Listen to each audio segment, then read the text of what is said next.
You're listening to Banter with the Boys, talking all things sports. From betting and brawls, Super Bowl to Stanley Cup Finals.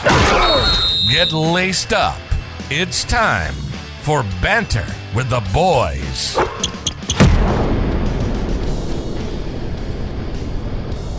Welcome back to Banter with the Boys. Today we are going to recap the Super Bowl. Obviously, our first podcast last week was in preparation for said Super Bowl. It was a heck of a game, but first, let's get everybody in here. Nick, how are you doing today, sir? What a game, huh? What a game is right. Both offenses came to play. It was a very entertaining one all the way to the very end. So, yes, amazing game. It sure was, man. It sure was. Mr. Money Mikey, how did the gambling go, buddy? Well, doesn't look like I'm retiring after that one. The reversal on the first touchdown didn't help. And Mr. Godard not scoring a touchdown did not help either. But no, I'm doing pretty good.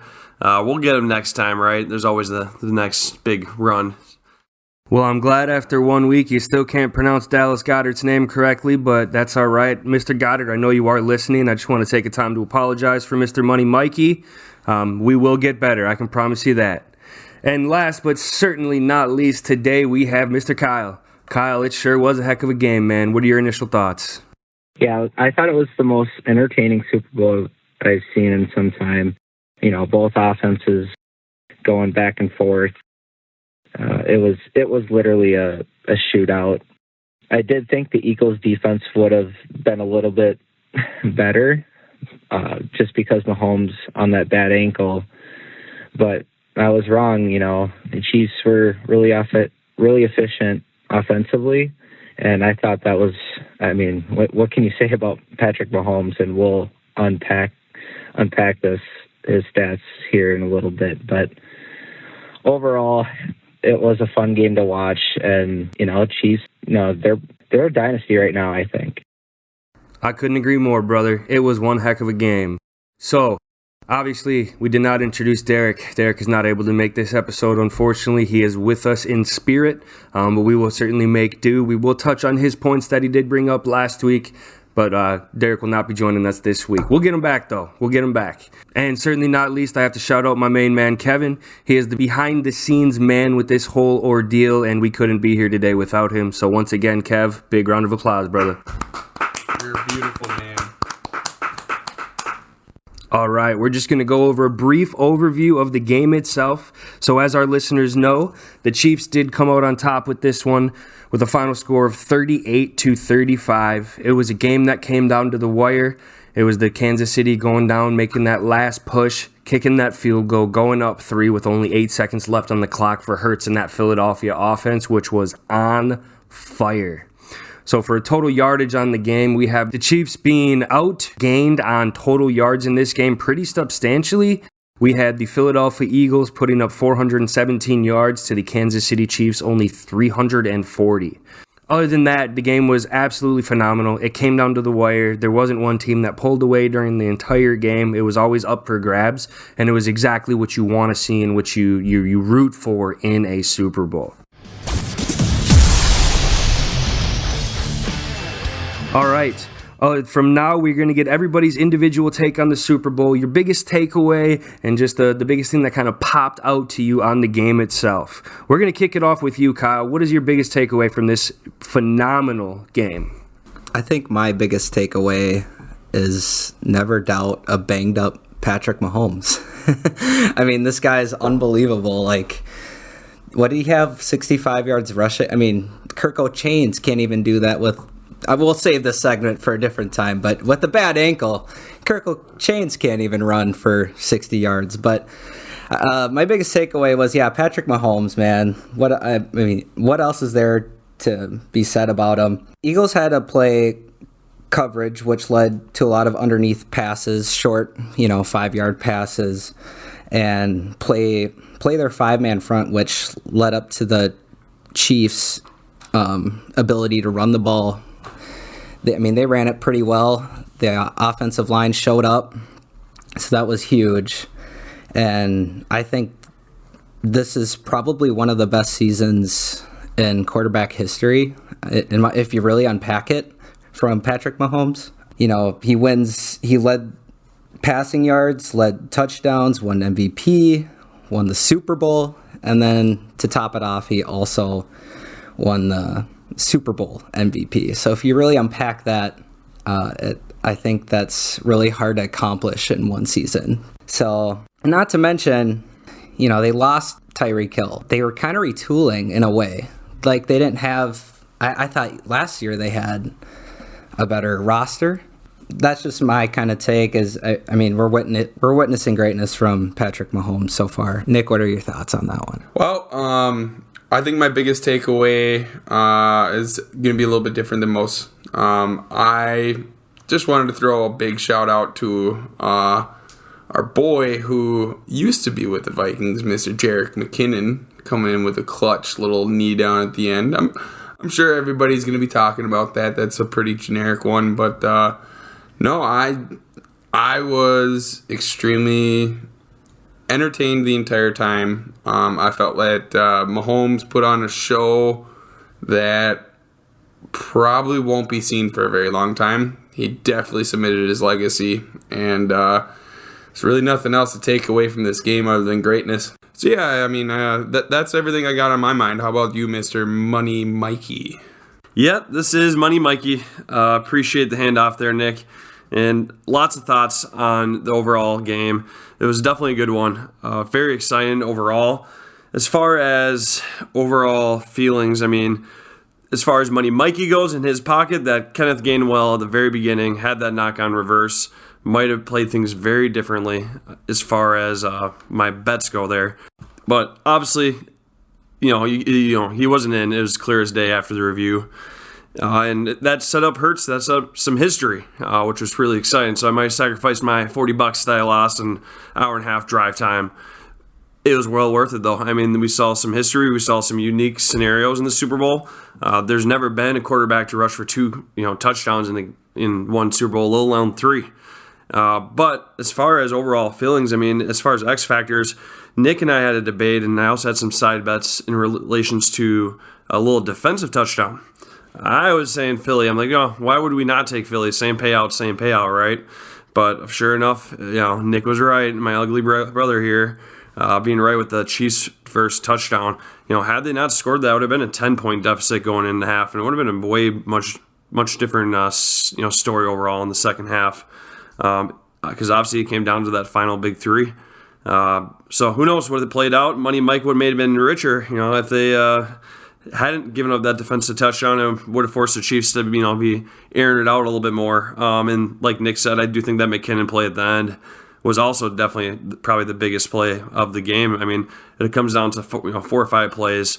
And yeah, that was huge just to be able to kill out the clock, because they knew you give that ball back to Jalen Hurts, he's going to set that bar even higher for, who knows, maybe a 4th rushing touchdown. We don't know, right?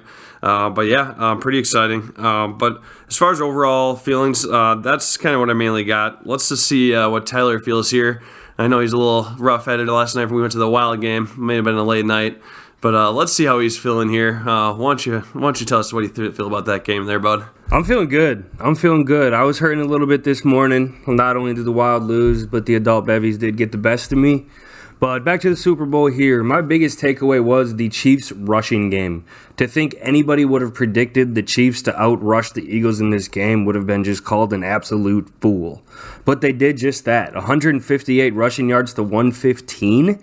Nobody would have thought it would have been that lopsided. And then if you look at the passing yards, the Chiefs almost had more rushing yards than passing yards with only 182 passing yards.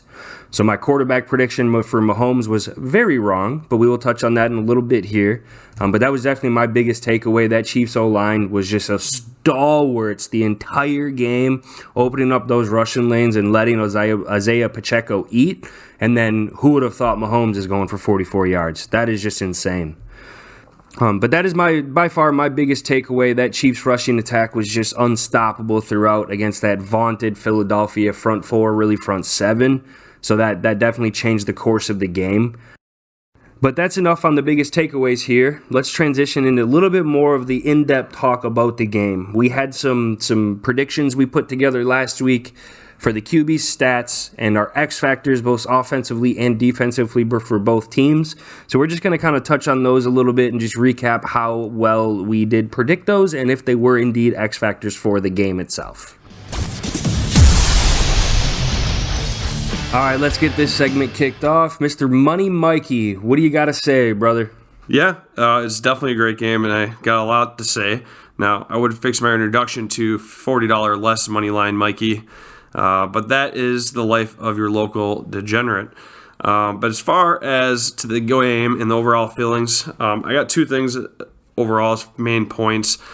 My biggest thing is if you had to pick that one play as the most impactful, that moment, the big game, and the game changer, it has to be the Chiefs' defensive touchdown. That made it so going into half, it was only a 3-point game, not a 10-point deficit. Definitely, probably in my opinion, the biggest moment of the game. And the second biggest moment is kind of what I talked about was the X factor. It was Mahomes' ankle. He was able to do it. He was able to scramble. Obviously not every single play, but he was able to scramble when it mattered most. And when that, when the game was on the line and pressure was coming, and still get that first down and then some. But it was definitely a good game. Not a great game for my wallet. Like I talked about, I really wish that Gainwell touchdown didn't get reversed. I also wish the Chiefs didn't get the touchdown. I was hoping the Phillies defense were going to get that touchdown. I mean, who would have predicted? We all talked about Phillies defense kind of being a once in a generation, once in a long time defense, and it was the opposite. I guess Mahomes, someone should test him. Someone should, probably get a hair sample, blood sample, make sure he is human, because the way he was playing that game, I think we were all wrong. I think I was wrong about his ankle, and the fact that he isn't human. He is superhuman. But all joking aside, it was a fun game to watch. The food was great. The gambling was fun. It was exciting. I'm excited for next year, really excited for next season and, what's to come out of this podcast. It was a great way to start off our, first inaugural podcast here with a little banter. But, anybody in the room here, any feelings overall about that? Especially that big moment, that defensive touchdown. I feel like that really was just the moment. Yeah, I would say that definitely was a key moment in the game, but the moment per se, widely regarded, widely criticized, widely talked about, is that holding call from James Bradbury on Juju Smith-Schuster on that third down on that drive that the Chiefs did go down and kick that last-second field goal. Was a third down. The Chiefs were still in field goal position, but it would have been about, if I'm not mistaken, 2.5 minutes left on the clock for Hurts to go down and try to match that field goal or get a touchdown, and it was given the first down, which was very questionable. I know Bradbury has come out and said that it was a hold, but they weren't calling it all game. Fairly clean game for the most part. 9 penalties total for the game. You don't often see that with the modern day refs and their, let's just say, issues we've had in the most recent years here. But for them to call that in such a pivotal moment in the game, there's all this stigma about the NFL being rigged or scripted, whatever, that certainly didn't help. That's a call you just, in my opinion, whether the rules, the record of the rule, yes, it is indeed a hold, but you just can't call that in such a pivotal moment when you were letting them play the entire game. What do you guys think about that? That was, like I said, widely criticized, widely talked about. It kind of stole the spotlight of how good the game truly was, because we're going to focus it on one play, where, in my opinion, didn't lose the Eagles the game. 24 unanswered or 24 second half points allowed. You're not going to win very many games with letting that up there. But what do you guys think? How about that call? So I definitely agree with you on how pivotal that was, because it changed the momentum. It changed the whole picture of the game just instantly right there. And it's sad to see it happen off of a penalty of all things. However, I feel like it's probably a situation where, as Mikey predicted, there was some cars on fire in Philadelphia over that play alone. I don't know how you can let that call go in such a big moment, big time part of the game, and at a point where the NFL is constantly getting criticized on, is it rigged ever since sporting bets have came in, and So it's a big time point that we got to address it. I don't know what anybody else thinks on this point, but yeah, I feel like you were spot on there, Tyler. Yeah, Nick and Tyler. Money Mikey, he's not always right, but I disagree big time on that. His body was turned, his shoulder got turned.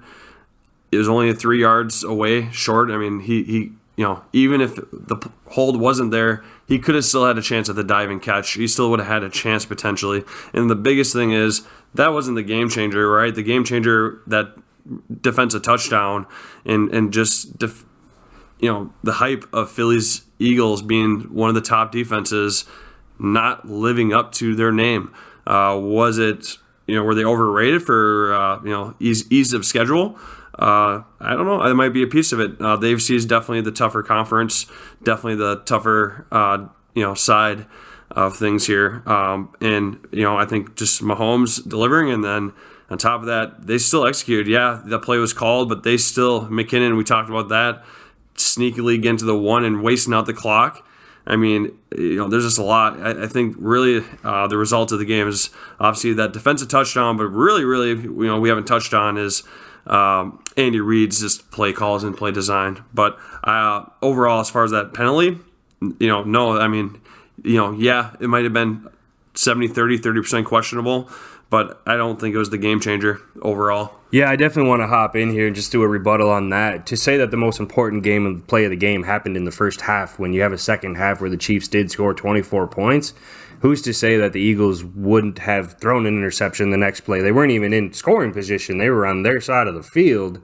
So, to say that it's that pivotal, it was pivotal. Yeah, it was a defensive touchdown, but we're not going to assume that the Eagles are going to score on that drive or assume they're going to still take that 10-point lead in there when you have a very, very, you might be the only person in the world who thinks that it's a 70-30% questionable. The overwhelming consensus is the flag shouldn't have been thrown. So, I don't know. I mean, there's a lot of disagreement for me on that point. And then to say that it changes momentum, it didn't change his momentum at all. The route was taking him upfield. He went upfield, already had his momentum and body turned to go upfield, and that's where the tug happened, was after that play. Where the jersey, it was a tug of the jersey, but he didn't stop his momentum. His body didn't get diverted. It was not a very catchable ball. It wasn't the best throw by Mahomes, but like I said, I mean, by the rule book itself, if you get the slow-mo and you get the zoomed-in footage, yes, it was a hold or a tug of the jersey. But I really don't think that it was so much that he removed the momentum where he's going to catch that ball. That was not a very well-thrown ball from the jump, so I really don't think Juju had much of a chance to go and get it. What do you think, Kyle? We kind of have 2 against 1 right now. Yeah, I agree with Tyler and Nick here on this one. I don't like that call. Yes, on the replay, you do see that tug. But, overall, I thought the game was pretty clean. And that with a call like that, it's very unfortunate because that basically ended the game pretty much. So to have a really good game, go back and forth,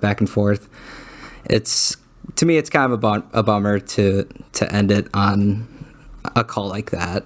Yeah, I didn't know I was going to get teamed up on here on Money Mikey. I was out here. I was going to share the wealth had I been right, but I still feel like I'm right about this call.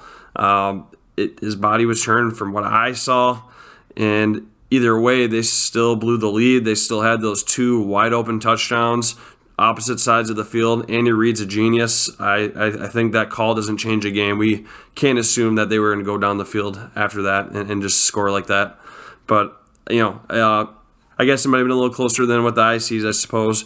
But, I mean, it's pretty cool that the player was humble enough to admit that, it was debatable. I thought that was pretty cool, too. I think he was wise enough that had he not owned up to that, instead of a couple cars, like Nick mentioned, being lit on fire, we would have had a lot more chaos.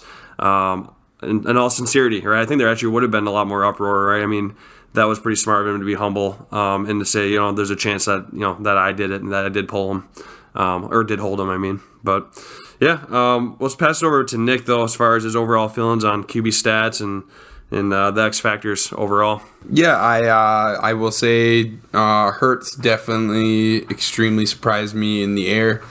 He definitely torched that team, kind of like the Kansas City defense was predicted. But, man, Mahomes. It is unreal what that man can do. I could not believe he did that with that ankle injury in general. But as far as my predictions, I feel like I was pretty close on the Kelsey X Factor. I mean, he did get 81 out of the 182 yards by Mr. Mahomes. So he was very, very involved as we all kind of predicted. I will say I was glad to see my boy Devontae Smith get his 45-yard little catch there. Unfortunately, he didn't get the deep bomb itself for the touchdown, but yeah, he was very involved with the 100 yards receptions, 100 yards in receiving, 7 receptions. I mean, longest bomb, 45 yards, as I was saying. I mean, he really came in clutch for them. Unfortunately, it just wasn't enough. Mahomes is Mahomes, and that man will, as Tyler predicted, always be Mahomes. Yeah, you're sure right, Nick. Mahomes is going to Mahomes. That man just played at a whole nother level. In terms of the predictions, I didn't get either one of the two quarterbacks remotely close to being correct. Neither one of them threw an interception. I did get Mahomes 3 tuds right. I predicted Hurts to have 1 rushing touchdown and 2 passing touchdowns when he just decided to go get 3 rushing touchdowns and 1 passing touchdown. So I also did not have Hurts coming anywhere remotely close to 300 yards, and he highly outshined Mahomes in that category where he actually threw for over 300, which I don't think anybody would have expected. They did rely a lot more on his running prowess than I thought they would in terms of designed run plays. He had 15 rushing attempts when Kenneth Gainwell and Miles Sanders had 7 individually, so he outrushed both their 1 and 2 backs, which I found quite surprising because they were more or less designed runs. He wasn't really getting outside the pocket on pass plays and scrambling to get those yards. They really were designed. With that shoulder injury, I'm surprised by that, but it also gave the Eagles the best chance to win, and it was obviously working as he did rush for 70 yards. But Mahomes had the 3 touchdowns. I'm just shell-shocked that he only threw for 182 yards when he was 21 for 27. You know, it's an average of under 10 yards per pass, and that's just not Mahomes-like, especially with all the weapons that they have. You know, with Marquez Valdez-Scantling not really being a big part of the game, there wasn't much of a deep threat there, and there was just a lot of underneath those shallow routes. But you want to get the ball out of his hands with that the Eagles D-line being as aggressive as it is. But I think the best prediction out of anything here would have to come from myself, and it would be the Chiefs O-line. For the Chiefs to put up 158 rushing yards and not allow a single sack is incredible when the Eagles had the 3rd most sacks of all time in a single season, as I alluded to last week. That is just phenomenal. They deserve the game ball, every single one of them individually. My other X factors really weren't a huge play in that. Dallas Goedert, had 60 yards on 6 catches. That was pretty good. Nick Bolton and Willie Gay didn't really stop the run game. The Eagles still rushed for 115 yards and, threw for 302. So they had a lot of total yards as a whole. And then with C.J. Gardner-Johnson, Travis Kelce did still do Travis Kelce things. So it wasn't really a big stopping him there. But that Chiefs O-line really was the breadwinner for me in this whole game. That was probably my biggest surprise, but biggest takeaway is why the Chiefs were as successful as they were offensively, is that O-line just kept Mr. Mahomes as clean as a whistle, especially with that ankle injury and aggravating that ankle injury. He was just in pain on the sideline when they switched to him there, and the O-line really took care of him. Patty Mahomes deserves to get each one of those linemen a big old hearty steak on him for keeping him alive and getting him that Super Bowl ring to just furthermore cement his legacy, which is growing to be one of the best at this point. Well, that's enough for me on this one. Last but certainly not least, what you think, Kyle? Holy shit, Tyler. How do you top that one? Man, you kind of hit the nail on the head on everything you said there. So, going into this tilt, I predicted Mahomes. I had him at 278 yards, 2 touchdowns, 24 rushing yards. I wasn't really too far off with his stats there, but he did have 100 yards less, and he actually had more rushing yards, which I was shocked by that. I believe he finished with 44 yards. So I thought that was pretty impressive. So I wasn't too far off there. As for my X Factor, complete fucking disaster. Like, can we talk about that? Did you guys see Marquez Valdez-Scantling anywhere? He one target, right? Was it one target? I should have warned you, Kyle. He was actually at my Derek Super Bowl party, enjoying some of his homemade meatballs. Kind of slew him down that night. I'm pretty sure you're wrong, Mikey, because I saw on Snapchat he was with Carmen Electra that night. Yeah, if you could ask me, I thought he still played for the Packers. As for the Eagles side, Hurts, I predicted 260 yards, 2 touchdowns, 65 rushing. I thought I gave him a pretty good performance there for my prediction. He ended up with over 300 with 1 pass, and then surprisingly 3 rushing touchdowns for 70 yards. So very productive night. I think he is a future star in this league. We'll leave that for discussion later. As for my X Factor in this game, I did have Devontae Smith. He did have 100 yards receiving, and A.J. Brown also showed up with 90 yards, I believe it was. So both of them played really well. As for the defensive side of the ball, I thought Chris Jones and Hassan Reddick would show up a little bit more, have more, at least a pass rush or a sack even. But got to give credit to the offensive line in this one. The Chiefs, I mean, the offensive line for both teams played really well. So, yeah, I mean, you had some pretty good points there. I really think that that offensive line definitely did step up. But I mean, come on, guys, who stole the show outside of winning the Super Bowl? I mean, Hurts went off, guys. This man, wow, just showed up like none other. So I just want to take a second and just really, maybe touch on that a little bit in general. I mean, coming in with 3 rushing touchdowns, I mean, that's just unheard of. And then to throw over 300 yards. I mean, I woke up the next morning, I looked at some stats just to kind of get ready, and I was like, okay, 182 on Mahomes' side and 300 on the Eagles' side. I mean, what happened in this game? I think the ankle did kind of affect Mahomes' play a little bit, even though they did win the game. I do agree. I mean, that ankle really, it showed in the numbers. It showed in many different ways. Yeah, to me, it just kind of goes back into what we were possibly arguing about last episode, but I just feel like this solidified this generational talent in Mr. Jalen Hurts. So what do you got over there, Mr. Glare and Mr. Wright? Yeah, it definitely helped his case. If I were to actually have to pick a Super Bowl MVP in this game, I would choose Jalen Hurts. I don't think it should go to the quarterback of the winning team or the best player on the winning team. You can't pin this loss on Jalen Hurts unless if you're Mikey, who says that defensive touchdown was the most important and crucial play of the game. Then that is exactly on Jalen Hurts because he literally dropped the ball. But outside of that, I mean, his stat line, to just think that he put up he put up 374 total yards in a Super Bowl. I don't care if you're playing a high school defense. It's the granddaddy of them all, the biggest stage in sports, one could argue. And you put up that stat line, and that pass that he had to A.J. Brown for the touchdown was in an absolute bucket, just a beautifully thrown ball. It's hard to argue against the generational talent at this point. But to be a generational talent, that does involve winning. Now, he's very unproven. I shouldn't say he's unproven because it's his 3rd year in the league, his 2nd full year starting. But it's just that team overall was just so stacked and loaded this year where I need to get another year of him maybe having a little bit less talent, which is likely going to happen with all of the Eagles free agents.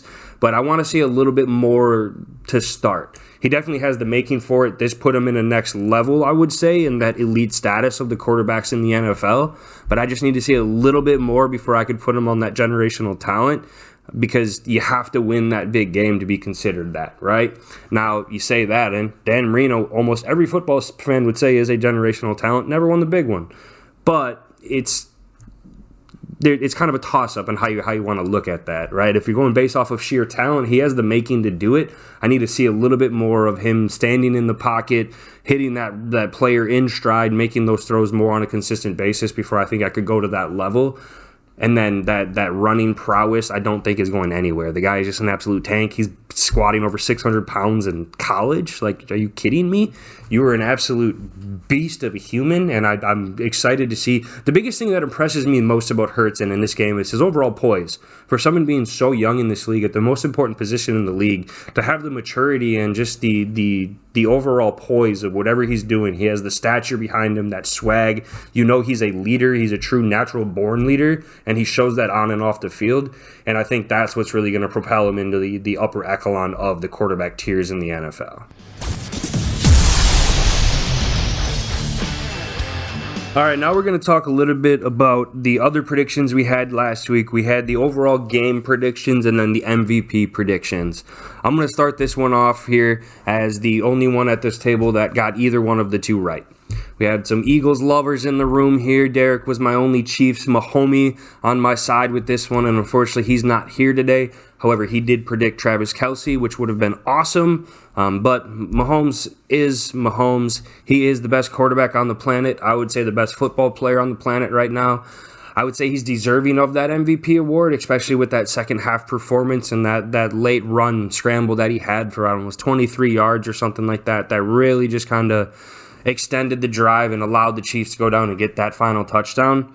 And the Chiefs, I predicted 31-27, so they scored a little bit more than I thought with 3-point game, but it was one heck of a game, boys. I'm glad I got to watch it with some friends as well, with a couple adult bevies, some nice homemade meatballs by Mr. Derek himself here. Those were amazing, but it was a heck of a game. I'll remember this one for quite a long time, and at the end of the day, I was Mr. Right. Now let's hear from Mr. Wrong. What do you think, Nick? Yeah,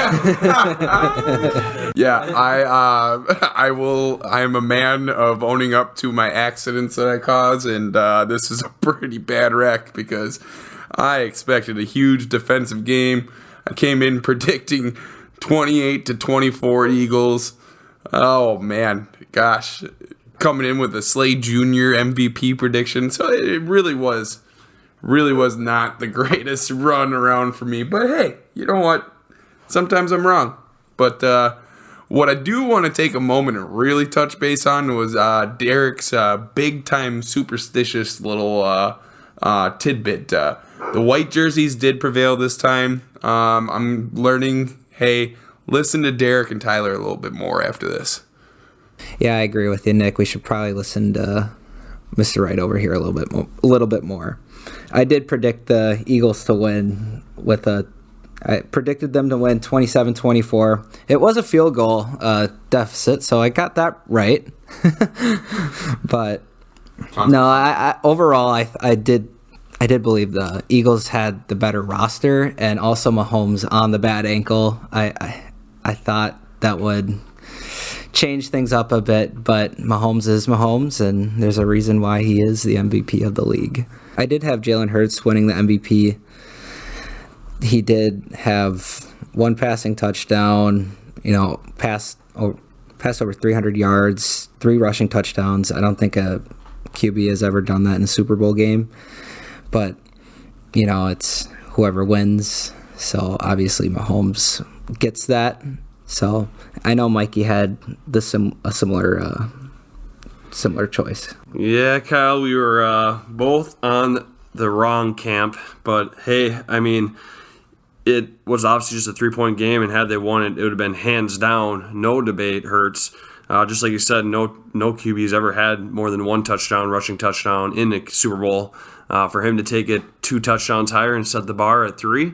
We'll see if we ever see that again, because that's the first, which is pretty cool. We saw history. And yeah, there's kind of a lot of overall feelings. Again, we've talked about my stance on the defensive touchdown, but who knows? I mean, there's an interesting stat. So, Nick talked about Derek and his white jersey stat. I don't know if you guys heard, though, during halftime, what a stat that I found interesting was there's been no team since 2009 to win when they are leading at halftime. So, who knows if the defensive touchdown wasn't been there and there would have been a 10-point deficit. Who knows what has happened. Andy Reid is a mastermind. I think that's kind of my overall summary.